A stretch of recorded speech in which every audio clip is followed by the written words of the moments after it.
Qu'est-ce qu'il faudrait mettre en œuvre et comment je devrais mettre en place cette démarche processus? Je vous parlais tout à l'heure de la réflexion en fait, qu'ont mené les deux créateurs d'Interopsys lorsqu'ils ont conçu l'outil.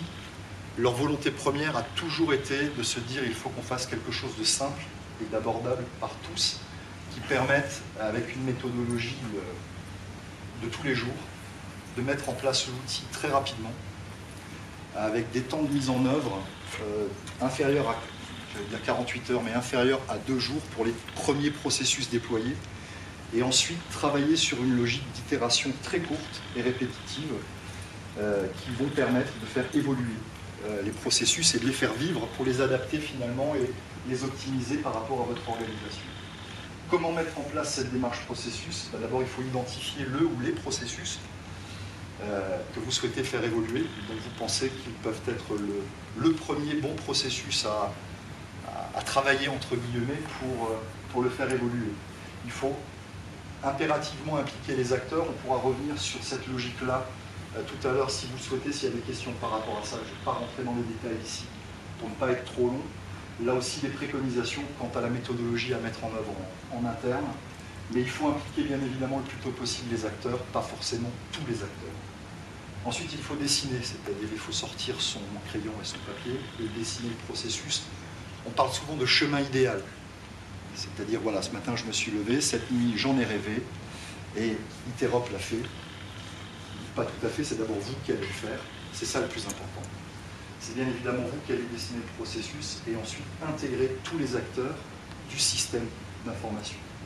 Et ensuite, très rapidement, je le répète, ça reviendra souvent dans mes propos, mais aussi peut-être dans les réponses aux questions que vous me poserez, et je pense que Guy l'évoquera aussi, il faut mettre en œuvre immédiatement. C'est-à-dire qu'il faut monter sur le vélo, enlever les petites roulettes le plus rapidement possible, et se casser la figure 2 ou 3 fois, jusqu'à temps de tenir sur le vélo, d'avancer et rentrer dans ce cercle vertueux de l'amélioration continue et permanente, dans le suivi du processus et l'amélioration, c'est-à-dire mettre en œuvre un outil qui vous permette effectivement en temps réel d'avoir un suivi et de pouvoir faire ce qu'on appelle l'amélioration permanente, oui, mais ce qu'on appelle surtout des améliorations à chaud, des déploiements à chaud, c'est-à-dire ne pas être dans la situation d'avoir à bloquer un processus pour l'améliorer et ensuite le redéployer et le relancer, être vraiment dans quelque chose de très vivant.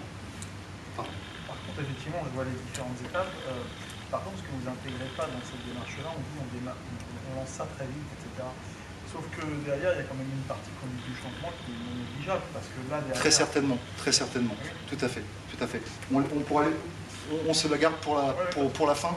Alors, je l'ai un peu tout à l'heure squeezé en disant, mais voilà, elle est présentée de manière très graphique et un peu simpliste de cette manière-là. Mais évidemment, il y a tout l'accompagnement au changement qu'il faut intégrer.